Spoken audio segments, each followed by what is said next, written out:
শিক্ষার্থীরা, তোমরা কেমন আছো? আশা করি তোমরা ভালো আছো।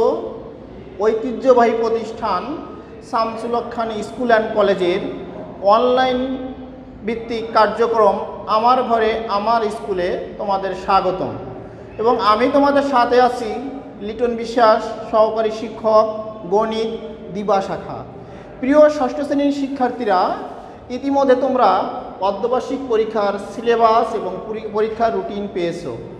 তো আজকে তোমাদের আমি আলোচনা করব বীজগণিত অংশ থেকে। পূর্বে তোমাদের যে অধ্যায়গুলো আছে 3.2, 4.2, 4.3, এই 3.2 অধ্যায়টি আমাদের প্রথম সেমিস্টারে ছিল, যেটা তোমরা মডেল পরীক্ষায় অংশগ্রহণ করেছো। 4.2 এটাও আমাদের দ্বিতীয় মডেল পরীক্ষা ছিল, এটাও তোমরা অংশগ্রহণ করেছো বা করেছো। 4.3 এটাও দ্বিতীয় মডেল ছিল, এটাও তোমরা কার্যক্রম তোমরা পেয়েছো। এবং আমাদের যে অনলাইন ভিত্তিক পেজ আছে সেখানে এই ক্লাসগুলো আছে, তোমরা প্রয়োজন মতো দেখে নিও যাতে তোমরা উপকৃত হবে। এবার তোমাদের এই অধ্যায়টা 3.2, এই অধ্যায়টি আমি আজকে কিছু সংখ্যা রেখার ব্যবহার আছে এবং বীজগাণিতিক যে পূর্ণ সংখ্যা আছে তার যোগ বিয়োগ, যোগ বিয়োগ এই অঙ্কগুলো আছে, এই জাতীয় সমস্যা আছে। তবে সংখ্যা রেখাটা তোমাদের নিয়ে আমি আলোচনা করব, তোমাদের সাথে আমি আলোচনা করব। এবং এখানে 3টি অধ্যায় থেকে, অর্থাৎ 3.2, 4.2 এবং 4.3, প্রত্যেকটি অধ্যায় থেকে পরীক্ষায় একটি প্রশ্ন থাকবে। মোট 3টি প্রশ্ন থাকবে, তোমাদের 2টি উত্তর দিতে হবে। তোমরা এই অধ্যায়গুলো বেশি করে অনুশীলন করবে যাতে তোমরা পরীক্ষাটা ভালো মতো দিতে পারো। তাহলে চলো আমরা আজ এই অধ্যায়গুলো নিয়ে সৃজনশীল এবং সংখ্যা রেখার ব্যবহার আলোচনা করি। প্রিয় শিক্ষার্থীরা, দেখো এখানে 3.2 সংখ্যা রেখা ব্যবহার করে আমরা যোগফল নির্ণয় করব। 3.2 1 নং সমস্যাগুলো আছে, সংখ্যা রেখা ব্যবহার করে যোগফল নির্ণয় করব। তো এখানে আমি একটা পূর্ণ সংখ্যা, দুটি পূর্ণ সংখ্যার যোগফল আকারে লিখেছি 9 + -6। এইটা সংখ্যা রেখা ব্যবহার করে আমরা যোগফল নির্ণয় করব। তো পূর্ণ সংখ্যার মধ্যে 2 ধরনের সংখ্যা থাকে, একটা হচ্ছে ঋণাত্মক সংখ্যা আর একটা হচ্ছে অঋণাত্মক সংখ্যা। মাইনাস চিহ্ন সংবলিত যে সংখ্যাগুলো আছে সেগুলোকে বলা হয় ঋণাত্মক সংখ্যা। শূন্য সহ সকল ধনাত্মক সংখ্যাকে বলা হয় অঋণাত্মক সংখ্যা। এই অঋণাত্মক সংখ্যাকে আবার 2 ভাগে ভাগ করা যায়, একটা হচ্ছে শূন্য আর একটা হচ্ছে স্বাভাবিক সংখ্যা। স্বাভাবিক সংখ্যা হলো 1 থেকে অসীম পর্যন্ত, 1, 2, 3, 4, অর্থাৎ সকল ধনাত্মক সংখ্যা যেগুলো থাকে সেগুলো হচ্ছে স্বাভাবিক সংখ্যা। আর শূন্য 2টা ভাগে ভাগ করা হলো। তো এখানে আমরা ধনাত্মক এবং ঋণাত্মক সংখ্যা নিয়েই আমরা সংখ্যা রেখার ব্যবহারে যোগফল নির্ণয় করব। তো এই অঙ্কগুলো যোগ করার জন্য আমাদের প্রথমে সংখ্যা রেখাটা অঙ্কন করে নিতে হবে। তাহলে চলো আমরা সংখ্যা রেখাটা অঙ্কন করে নিই। তাহলে আমরা লিখব প্রথমে সংখ্যা রেখা আঁকি। প্রথমে সংখ্যা রেখা আঁকি, এটা আমরা লিখে নিলাম। প্রথমে সংখ্যা রেখা আঁকি। তাহলে সংখ্যা রেখাটা এঁকে নিই। সংখ্যা রেখা এঁকে নিই, একটা সংখ্যা রেখা আঁকি। তো দেখো এখানে +9 আছে, অর্থাৎ সংখ্যা রেখার বৈশিষ্ট্য হলো মাঝখানে থাকবে মূল বিন্দু। সংখ্যা রেখার মূল বিন্দু বাম দিকে থাকে ঋণাত্মক সংখ্যা, ডান দিকে থাকে ধনাত্মক সংখ্যা। তাহলে আমরা এখানে 0 লিখলাম, মূল বিন্দু যেহেতু এটা। ডান দিকে আমরা ধনাত্মক সংখ্যাগুলো লিখব। তোমরা এই সংখ্যা রেখাটা অঙ্কন করবে পেন্সিল স্কেল ব্যবহার করে, কখনোই কলম দিয়ে অঙ্কন করবে না, অবশ্যই পেন্সিল স্কেল ব্যবহার করবে। তাহলে দেখো এখানে 1, 2, 3, 4, 5, 6, 7, 8, 9, 10। আমাদের এখানে আছে 9 পর্যন্ত, আমরা একটা বেশি নিয়ে নিব। তাহলে আমরা এখানে লিখি 1, 2, 3, 4, 5, 6, 7, 8, 9, 10। এখানে প্রত্যেকটা বিন্দু থেকে আরেকটা 1 এবং 2 এর দূরত্বগুলো যেন সবগুলো সমান থাকে, সুন্দর করে অঙ্কন করবে। আর মূল বিন্দুর বাম দিকে থাকবে আমাদের ঋণাত্মক সংখ্যা। তাহলে আমরা এটা লিখে নিই -2, -1, এটা আমরা ঋণাত্মক সংখ্যা লিখে নিলাম। এবার যে বিষয়টা তোমাদের মনে রাখতে হবে সেটা হলো, দেখো প্রথমে ধনাত্মক সংখ্যা আছে না ঋণাত্মক সংখ্যা আছে। যদি ধনাত্মক সংখ্যা থাকে তাহলে মূল বিন্দু থেকে আমরা ডান দিকে চলে আসব। যত সংখ্যাটা লেখা থাকবে তত ধাপ। এখানে 0 কিন্তু 1 ধরা যাবে না, 0 থেকে তাহলে 1-এ যখন আসবো তখন আমরা 1 ধাপ ধরবো। তাহলে 1 2 3 এটা প্রত্যেকটা বিন্দু এক একটা ধাপ। তাহলে প্রথমে আমাদের ধনাত্মক সংখ্যা আছে, এই জন্য আমরা মূল বিন্দু থেকে ডান দিকে আসবো। যেখানে আমরা আসবো সেখান থেকে যদি মাইনাস সংখ্যা থাকে সেখান থেকে আমাদের আবার বাম দিকে যেতে হবে, কারণ আমরা যেখানে আসছি সেখান থেকে যদি বাম দিকে যাই তাহলে ঋণাত্মক হিসাবে সেটা ব্যবহার করা হবে। তাহলে আমরা এঁকে নিই। দেখো প্রথমে আমরা মূল বিন্দু থেকে কোন দিকে যাব? ডান দিকে যাব। কত ধাপ যাব? 9 ধাপ। তাহলে এই 1 থেকে 9 পর্যন্ত আমাদের যেতে হবে, এটা 9 ধাপ। এখানে আমরা যাই শেষ করছি, আমাদের দূরত্বটা এখানে শেষ হবে, যাওয়ার পথটা এখানে শেষ। এই জন্য আমরা এখানে একটা মানে প্রতিবন্ধকতার সৃষ্টি করবো, একটা দাড়ি দিয়ে দিলাম, মানে আমরা ওইখানে স্টপ হয়ে যাবো, থেমে যাব। আবার যেখানে দেখো পরবর্তীতে -6 আছে, এই জন্য আমরা যেখানে গিয়েছি সেখান থেকে বাম দিকে আসবো। কত ধাপ আসবো? 6 ধাপ আসবো। তাহলে দেখো এখানে 9 1 ধরা যাবে না, 9 থেকে আসবো, এই জন্য 8 7 এইভাবে আমরা গুনে আসবো 6 ধাপ। তাহলে দেখো 1 2 3 4 5 6, অর্থাৎ আমরা আসছি হচ্ছে +3 এই বিন্দুতে। এটা আমরা বৃত্ত দিয়ে ভরাট করে দিব এবং এটা আসছি 9 থেকে এই 3 পর্যন্ত এখানে আসছি, এটা আমরা ভরাট করে দিব। তাহলে আমাদের ফলাফল হলো কত? ফলাফল হচ্ছে এই 0 থেকে 3 পর্যন্ত, এটা হচ্ছে আমাদের ফলাফল। এবার আমরা একটু লিখে নিই যে আমরা ফলাফলটা কি পেয়েছি বা কি রেজাল্টটা আমাদের হলো। এখানে দেখো এটা হচ্ছে 9, এটা হচ্ছে 9, আর এটা হচ্ছে -6, আর ফলাফলটা আমরা পেয়েছি 3। এটা হলো আমাদের সংখ্যা রেখা। এবার এই সংখ্যা রেখার বর্ণনাটা আমাদের দিতে হবে। তোমরা বর্ণনাটা দিবে। দেখো প্রথমে বর্ণনাটা লিখছি। প্রথমে সংখ্যা রেখার উপর মূল বিন্দু 0 থেকে, যেহেতু প্রথমে ধনাত্মক সংখ্যা, এই জন্য আমরা 0 থেকে ডান দিকে যাব।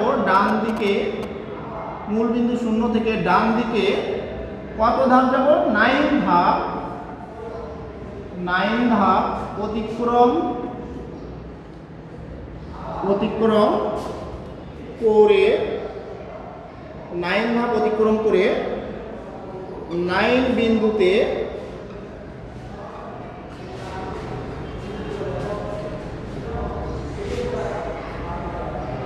পৌঁছায়। প্রথমে সংখ্যা রেখার উপর মূল বিন্দু 0 থেকে ডান দিকে 9 ধাপ অতিক্রম করে 9 বিন্দুতে পৌঁছায়। তারপর 9 বিন্দু থেকে -6 আছে, এই জন্য কি -6 আছে, এই জন্য 9 বিন্দু থেকে আমরা বাম দিকে আসবো। কত ধাপ আসবো? 6 ধাপ। তাহলে লিখি, তারপর 9 বিন্দু থেকে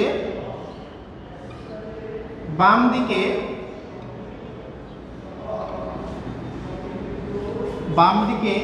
6 ধাপ অতিক্রম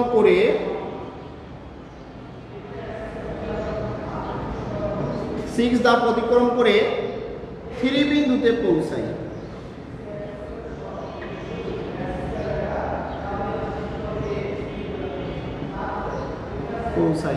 তাহলে 9 ও -6 এর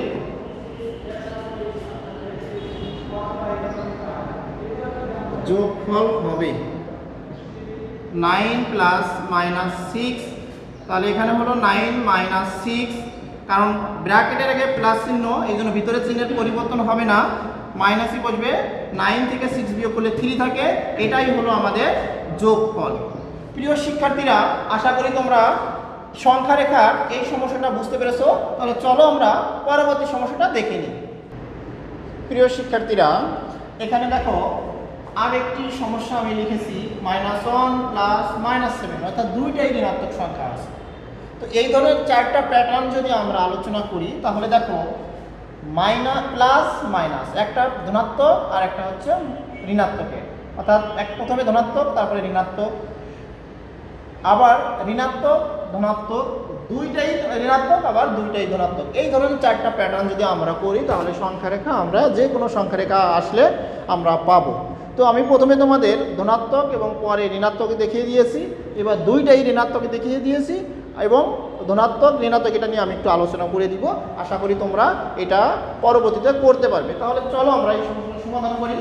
প্রথমে আছে দেখো -1 প্লাস -7, দুইটাই ধনাত্মক সংখ্যা। তাহলে আমরা প্রথমে সংখ্যা রেখা এঁকে নিব। প্রথমে সংখ্যা রেখা এঁকে নিই। এবার একটা বিষয় মনে রাখতে হবে, দুইটাই ঋণাত্মক সংখ্যা আছে, তাহলে আমাদের বাম দিকের অংশটা বড় হবে আর ডান দিকের অংশটা ছোট হবে। এটা যখন তোমরা সংখ্যা রেখা অঙ্কন করবে তখনই এটা মাথায় রেখে নিবে যে আমাদের সংখ্যাগুলো কি কি দেওয়া আছে। যেহেতু এটা আমাদের দুইটাই ঋণাত্মক সংখ্যা দেওয়া আছে, এই জন্য বাম দিকে মূল বিন্দু বাম দিকের অংশটা আমরা বড় করব, ডান দিকে আমাদের প্রয়োজন নেই, তারপরেও আমরা একটু রেখে দিব।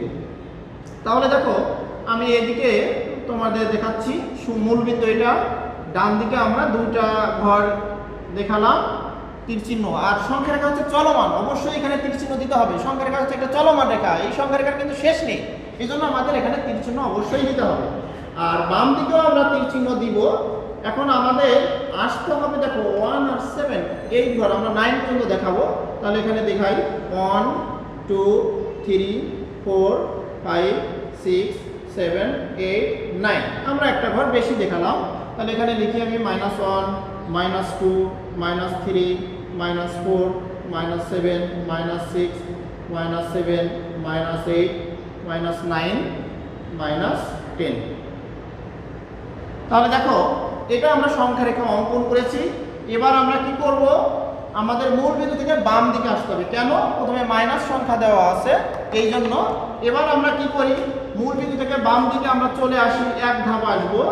তাহলে আমরা এটা এক ধাপ আমরা আসলাম বাম দিকে। এবার এখান থেকে আবার বাম দিকে যেতে হবে, কারণ পরবর্তীতে মাইনাস সংখ্যা আছে। তাহলে আমাদের পরবর্তীতে যেতে হবে 7 ধাপ, মূল বিন্দু থেকে মানে যেখানে আসছি সেখান থেকে 7 ধাপ। তাহলে এখানে আসবো আমরা -8, এই বিন্দুতে আসলাম। এটা হলো আমাদের -1, মূল বিন্দু থেকে আমরা প্রথমে আসছি -1, তারপরে আসছি -7। এবার আমাদের ফলাফল নির্ণয় করতে হবে। ফলাফলটা হলো আমাদের মূল বিন্দু থেকে 8 ধাপ, যেখানে আমরা শেষে গিয়েছি সেটা হচ্ছে আমাদের ফলাফল। তাহলে আমরা ফলাফলটা একটু দেখে নিব। মূল বিন্দু থেকে 8 ধাপ আমরা আসছি, এটা হলো আমাদের ফলাফল। এটা হচ্ছে -8। এটা আমরা বৃত্ত দিয়ে ভরাট করে দিব, এই বৃত্ত দিয়ে এটা ভরাট করে দিবে পেন্সিল দিয়ে। আমরা ফলাফলটা একটু লিখে নিই -8, এটা হচ্ছে -8, এই লেখাটা হচ্ছে -8। এবার আমরা লেখাটা লিখে নিই। দেখো সংখ্যা রেখার উপর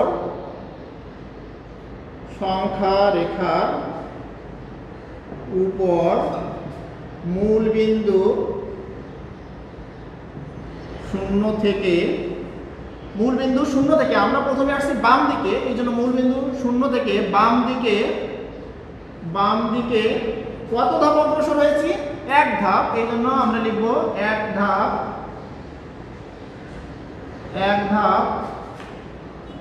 সংখ্যা রেখার উপর মূল বিন্দু 0 থেকে বাম দিকে এক ধাপ অতিক্রম করে -1 বিন্দুতে পৌঁছাই। তারপর -1 বিন্দু থেকে আবার বাম দিকে যাব। কেন? -7 আছে, এই জন্য -1 বিন্দু থেকে বাম দিকে আরো 7 ধাপ অতিক্রম করে -8 বিন্দুতে পৌঁছাই।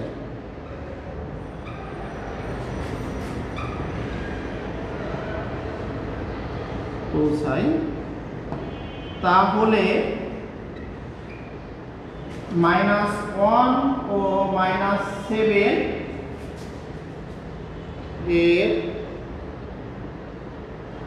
যোগফল হবে -1 প্লাস -7। তাহলে দেখো ব্র্যাকেটটা তুলে দিব, ব্র্যাকেটের আগে যদি কোনো চিহ্ন না থাকে তাহলে প্লাস ধরতে হবে, এবং এই জন্য এখানে -1 আর এটা হচ্ছে -7 -8 একই চিহ্ন আছে, যোগ করে দিব এবং ওই চিহ্নটা বসিয়ে দিলাম। আশা করি তোমরা এই সমস্যাটা বুঝতে পেরেছো। এবার তোমাদের আরো দুইটা প্যাটার্নে একটু আমি আলোচনা করি। দেখো এটা ছিল দুইটাই মাইনাস, যদি দুইটাই প্লাস থাকে, যেমন 3 প্লাস 9 দুইটাই ধনাত্মক সংখ্যা যদি থাকে, সেই ক্ষেত্রে আমরা কি করব, সেই ক্ষেত্রে মনে রাখতে হবে সংখ্যা রেখাটা আমরা অঙ্কন করব মূলবিন্দু থেকে ডান দিকে অগ্রসর হবো, প্রথমে 3 ধাপ, তারপরে আবার 9 ধাপ।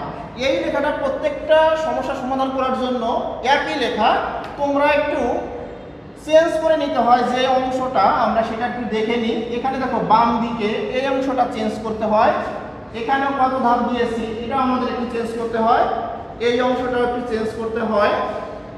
তারপরে দেখো এরপরে এই অংশটাও আমাদের একটু চেঞ্জ করতে হয়, এই অংশটাও চেঞ্জ করলে এই অংশগুলো চেঞ্জ করে করে আমরা আর সব অঙ্কগুলো আমরা সমাধান করতে পারি। কারণ কি, এখানে সংখ্যা রেখার উপর মূল বিন্দু 0 থেকে বাম দিকে, যদি আমাদের মাইনাস সংখ্যা দেওয়া থাকে তাহলে আমরা বাম দিকে অগ্রসর হই, আর যদি আমাদের ধনাত্মক সংখ্যা দেওয়া থাকে তাহলে আমরা ডান দিকে অগ্রসর হই। এই অংশগুলো চেঞ্জ করে আমরা সমস্যাগুলো সমাধান করতে পারি। তাহলে তোমরা আশা করি সংখ্যা রেখা বুঝতে পেরেছো। এবার আমি তোমাদের কিছু সৃজনশীল অনুশীলন করাচ্ছি, চলো আমরা অনুশীলন করি। প্রিয় শিক্ষার্থীরা দেখো, আমি এখানে একটা সৃজনশীল প্রশ্ন লিখেছি। প্রশ্নটি 4.2 এবং 4.3 মিলিয়ে, কারণ যোগফল নির্ণয় করতে বলছে, তারপরে বিয়োগফল এবং মান নির্ণয় দুইটা মিলিয়ে কিন্তু করানো হয়েছে। তো চলো আমরা সমস্যাটার সমাধান করি। এখানে x - y এর মানটা নির্ণয় করতে বলছে, তো x এর মান দেওয়া আছে, y এর মান দেওয়া আছে, আমরা একটু লিখে নিব। তো এটা আমরা পাশাপাশিও করতে পারি, নিচে নিচে করতে পারি। তো নিচে নিচে করলে আমাদের সদৃশ্য পদগুলো নিচে নিচে সাজিয়ে নিতে হবে চিহ্ন সহ, আর যদি আমরা পাশাপাশি করি তাহলে পাশাপাশি লিখে ব্র্যাকেট তুলে আমাদের কাজটা করতে হবে। তো আমরা পাশাপাশি করব, নিচে নিচে নয়, নইলে আমাদের এটা লিখে নিতে হবে। তো আমরা ক নং সমস্যার সমাধান করি। এখানে লিখব সমাধান। এবার আমরা লিখব দেওয়া আছে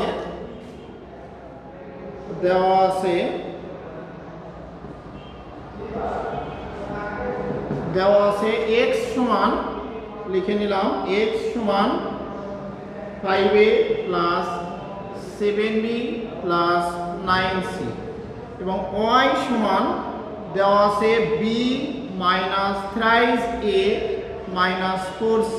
এটা আমাদের দুইটা দেওয়া আছে, দুইটা রাশি x এবং y এর মান আমাদের নির্ণয় করতে হবে। দেখো আমাদের নির্ণয় করতে হবে x মাইনাস y এর মান, x মাইনাস y এর মানটা আমাদের নির্ণয় করতে হবে।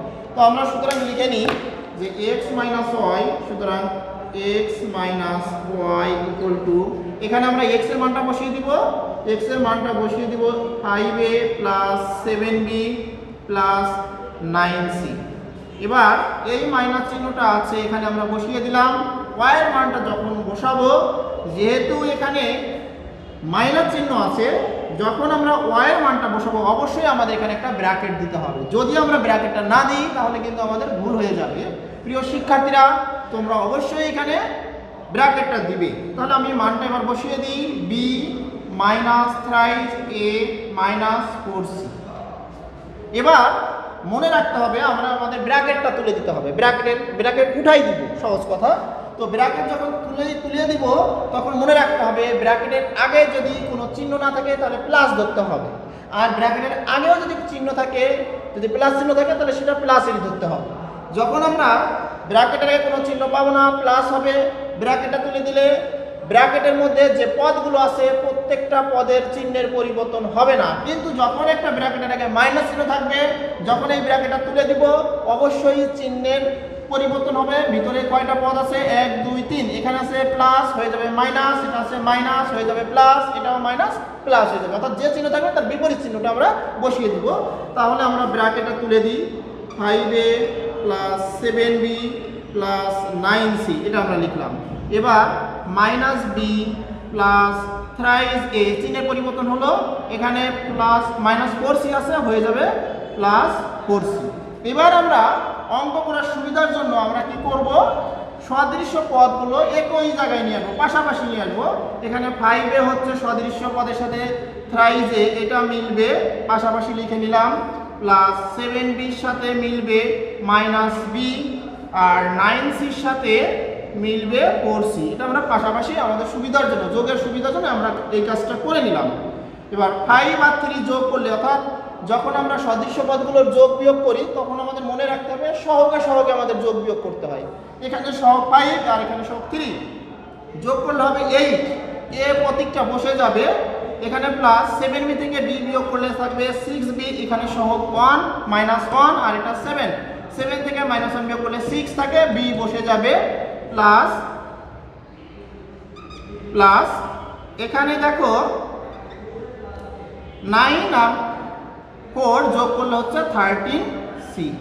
এটাই হলো আমাদের অ্যান্সার, অর্থাৎ আমাদের x - y এর বিয়োগফল আমরা এটা পেয়ে গেলাম। আশা করি তোমরা বুঝতে পেরেছো। চলো আমরা খ নং সমস্যার সমাধান করি। প্রিয় শিক্ষার্থীরা, আমি একটু মুছে নিই, তাহলে এখানে খ নং আমরা সমাধান করব। আমাদের এটাও লিখতে হবে, দেওয়া আছে x সমান এত, y সমান এত। আমি এই অংশটা মুছে নিই। এবার আমরা z এর মানটা বসিয়ে দিব। z এর মানটা হলো তোমার c minus toys b plus a, এই মানটা আমরা বসিয়ে নিলাম। এবার আমরা কি করব, x plus y plus z এর মানটা নির্ণয় করব। তো আমি এখানে লিখি, সুতরাং বা প্রদত্ত রাশিও আমরা লিখতে পারি। প্রদত্ত রাশি হচ্ছে x plus y plus z, এটা আমরা লিখে নিলাম। এবার x y z এর মানটা আমরা বসিয়ে দিব। এখানে x এর মানটা হলো, দেখো এখানে প্রত্যেকটা পদের আগে কোনো প্রথমে x এর আগে কোনো চিহ্ন নেই, মানে প্লাস, y এর আগে প্লাস চিহ্ন, z এর আগেও প্লাস চিহ্ন। যদি প্লাস চিহ্ন থাকে, পদের আগে যদি প্লাস চিহ্ন থাকে, তাহলে সেই ক্ষেত্রে আমাদের ব্র্যাকেটে না দিলেও চলবে, তোমরা দিতেও পারো নাও দিতে পারো। তো আমাদের যেহেতু প্লাস চিহ্ন আছে, আমাদের ব্র্যাকেটটা পরের লাইনে দিয়ে উঠাই দিতে হবে, একটা লাইন বেশি করতে হবে, ওই জন্য আমরা এখানে ব্র্যাকেটটা দিব না। তাহলে আমরা এখানে বসিয়ে দিই 5a plus 7b plus 9c plus y এর মানটা বসিয়ে দিব b minus thrice a minus 4c। এবার z এর মানটা বসিয়ে দিব c minus toys b plus a, এই মানগুলো আমরা বসিয়ে দিলাম। এবার সাদৃশ্য পদগুলো আমরা পাশাপাশি লিখে নিব। 5 এর কাছে আনবো প্লাস a, সেখান থেকে মাইনাস করব থ্রাইস a, প্লাস বির কাছে আনবো b, এই b এটা আমরা কাছে নিয়ে আসলাম, আর মাইনাস টয়েস b পাশাপাশি লিখলাম। আবার 9 মানে সির ক্ষেত্রে, সি প্রতীকের ক্ষেত্রে 9c কে আমরা লিখলাম। এরপরে দেখো প্লাস c আছে, এটাও লিখে নিলাম, মাইনাস 4c এটা পাশে লিখে নিলাম। প্রিয় শিক্ষার্থীরা, আমরা এখানে কি করলাম, সাদৃশ্য পদগুলো পাশাপাশি লিখে নিলাম। তাহলে পাশাপাশি যদি আমরা লিখে নিই, এখানে দেখো 5a এর কাছে আমরা নিয়ে আসবো প্লাসে, সেখান থেকে মাইনাস থ্রাইস সিটা বিয়োগ করব, এই জন্য আমরা পাশাপাশি লিখে নিলাম। আবার 7b সাথে প্লাস b লিখে মাইনাস টয়েস b এটাও আমরা পাশাপাশি লিখলাম। আর 9c, এই 9cর সাথে তোমাদের এই প্লাস c লিখে আবার মাইনাস 4cটা আমরা পাশাপাশি লিখে নিয়েছি। এবার আমরা যোগফলটা নির্ণয় করব। দেখো এখানে 5 প্লাস 1 6 থেকে 3 বিয়োগ করলে এখানে থাকবে থ্রাইস a। আবার 7b প্লাস b 8b থেকে 2b বিয়োগ করলে থাকবে 6b। আবার 9c প্লাস 1 10c থেকে 4c বিয়োগ করব, তাহলে এখানে থাকবে 6c। প্রিয় শিক্ষার্থীরা, আশা করি তোমরা সমস্যাটা বুঝতে পেরেছো। তাহলে চলো আমরা এবার গ নং সমস্যাটা সমাধান করে নিই। তো প্রয়োজনে সুবিধার জন্য, অঙ্ক করার সুবিধার জন্য আমি একটু মুছে নিই। এখানে লিখি আমরা গ নং সমস্যাটার সমাধান। আমাদের গ নংয়ে বলছে, দেখো a সমান 2, b সমান 1, c সমান -2 হলে x plus y plus z এর মান নির্ণয় করো। তো আমরা খ অংশে আমরা x plus y plus z এর মান নির্ণয় করেছি। তাহলে আমরা এখানে লিখে নিই, খ হতে পাই, গ নং সমস্যার সমাধান যখন করব তাহলে আমরা লিখে নিই খ হতে কি পেয়েছি, x plus y plus z, এটার মান পেয়েছি thrice a plus 6b plus 6c, এই মানগুলো আমরা পেয়েছিলাম, এইটা আমরা বসিয়ে নিলাম। এবার আমাদের দেওয়া আছে কি কি দেওয়া আছে, এর মানটা দেওয়া আছে 2, বির মানটা 1, সির মানটা -2। এই মানগুলো আমাদের দেওয়া আছে। এবার আমরা লিখব সুতরাং x plus y plus z equal to thrice a plus 6b plus 6c। এবার এখানে মানগুলো আমরা বসিয়ে দিই। 3 ইন্টু 2 প্লাস 6 ইন্টু বির মানটা হচ্ছে 1 প্লাস 6 ইন্টু সির মানটা হচ্ছে -2। এখানে আমাদের অবশ্যই ব্র্যাকেটটা দিতে হবে। কেন, দুইটা যদি আমরা ব্র্যাকেটটা না দিই তাহলে দুইটা প্রক্রিয়া চিহ্ন পরস্পর বসবে না, এই জন্য অবশ্যই আমাদের এখানে ব্র্যাকেটটা দিতে হবে। এখানে আমরা লিখি মান বসিয়ে এবার আমরা গুণ করে দিব। দেখো 3 এর সাথে 2 গুণ করলে 6 হয়, আবার 6 এর সাথে গুণ করলে 6 হয়, 6 2 12, মাইনাস চিহ্নটা বসিয়ে যাবে। এবার 6 এর সাথে 6 যোগ করলে 12, -12 0। আমরা মান পেয়ে গেলাম 0। তাহলে আমরা লিখতে পারি সুতরাং নির্ণয় মান, আমি এখানে লিখে নিলাম সুতরাং নির্ণয় মান 0। এইটাই হলো আমাদের অ্যান্সার। প্রিয় শিক্ষার্থীরা, আশা করি এই সমস্যাটা তোমরা বুঝতে পেরেছো। চলো আমরা পরবর্তী সমস্যার সমাধান করি। প্রিয় শিক্ষার্থীরা, এখানে আরেকটি উদ্দীপক আমি লিখেছি। a সমান 3, b সমান 5, c সমান 2 হলে -ac এর মান সমান কত? b square plus 2ac minus a square এর মান নির্ণয় করো। প্রমাণ করো যে a প্লাস b এর whole square minus a plus b whole square equal to a minus b whole square plus 4ab। এই সমস্যাটা আমরা সমাধান করি। তাহলে দেখো ক সমাধান আমরা লিখে নিব। এখানে প্রথমে আমরা লিখব দেওয়া আছে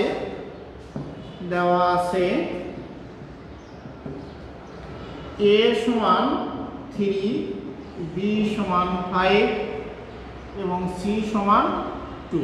এটা আমরা লিখে নিলাম। সুতরাং আমরা লিখব -ac, এটা আমরা লিখলাম। এর মানটা আমরা বসিয়ে দিব, তার আগে মাইনাস চিহ্নটা আছে তো এটা বসে যাবে 3 ইন্টু সির মানটা 2, তাহলে আমরা পাচ্ছি 6। এই মাইনাস চিহ্ন আছে, এটা আমরা লিখে দিলাম। সুতরাং এইটাই হলো আমাদের অ্যান্সার। প্রিয় শিক্ষার্থীরা, আশা করি তোমরা এই সমস্যাটা বুঝতে পেরেছো। চলো আমরা এবার খ নং সমস্যাটা সমাধান করি। তাহলে আমি এটা মুছে নিই তোমাদের প্রমাণ অঙ্ক করার সুবিধার জন্য। এখানে খ নং সমস্যাটা সমাধান লিখব। a সমান b, a সমান 3, b সমান 5, c সমান 2। এটা আমরা লিখে নিলাম। এবার আমরা এখানে লিখি প্রদত্ত রাশি b square plus toys ac minus c square, এটা আমরা লিখে নিলাম। এবার আমরা এখানে মান বসিয়ে দিব। b এর মানটা 5, এটা আমরা বসিয়ে নিলাম। এবার 2 ইন্টু এর মানটা 3, এটাও বসিয়ে দিব। সি মানটা 2, এটাও বসিয়ে দিব। আর এর মান হলো 3, এটা আমরা বসিয়ে দিলাম। এখানে আমরা লিখে নিলাম মান বসিয়ে। এবার 5 এর বর্গ করলে হয় 25, অর্থাৎ 5 গুণ 5 25 যোগ প্লাস চিহ্ন এখানে 3 2 6, 6 2 12, এখানে লিখে নিলাম। এবার এখানে হচ্ছে কত? 9, কারণ 3 গুণ 3 9 হবে। 3 গুণ 3 9 হলো। এই দুইটা যোগ করলে হচ্ছে 37। এবার সেখান থেকে বিয়োগ করব 9, তাহলে থাকবে 28। প্রিয় শিক্ষার্থীরা, 37 থেকে 9 বিয়োগ করলে আমাদের 28 থাকবে। তাহলে আমরা নির্ণয় মান পেয়ে গেলাম, এখানে লিখব। সুতরাং নির্ণয় মান 28। এটাই হলো আমাদের খ নংয়ের অ্যান্সার। শিক্ষার্থীরা, এবার আমরা এটা মুছে নিই। দেখো মুছে দিই। এখানে গ নং সমস্যাটার সমাধান এবার আমরা করে দিব। গ নং লিখলাম। এবার আমাদের প্রমাণ করতে হবে যে বাম পক্ষ সমান ডান পক্ষ, এই অংশটা আমাদের প্রমাণ করতে হবে। এবার দেখো বাম পক্ষে আমাদের কি আছে? বাম পক্ষে আছে a প্লাস b এর হোল স্কয়ার। তাহলে বাম পক্ষ আমরা এখানে লিখে নিব। বাম পক্ষ a প্লাস b এর হোল স্কয়ার। এবার আমরা এখানে মান বসিয়ে দিব। a এর মানটা 3, b এর মানটা হচ্ছে 5, এটা আমরা বসিয়ে দিলাম। এখানে বর্গ চিহ্নটা দিলাম, এখানে লিখব মান বসিয়ে। তাহলে যোগ করলে হবে 3 আর 5 যোগ করলে 8, 8 এর বর্গ করলে হবে 64, মানে 8 গুণ 8, এই জন্য 64। এবার আমরা এই দিকে একটু করি, এখানে লিখব ডান পক্ষ a মাইনাস b এর হোল স্কয়ার প্লাস 4ab। এবার এখানে আমরা মান বসিয়ে দিব, এর মানটা 3 বসিয়ে দিলাম, b এর মানটা 5 বসিয়ে দিলাম, তাহলে 3 × 5, এখানেও লিখব মান বসিয়ে। তাহলে দেখো 3 থেকে 5 বিয়োগ করলে এখানে একটা স্কয়ার হবে, এই স্কয়ারটা আমরা এখানে বসিয়ে দিব।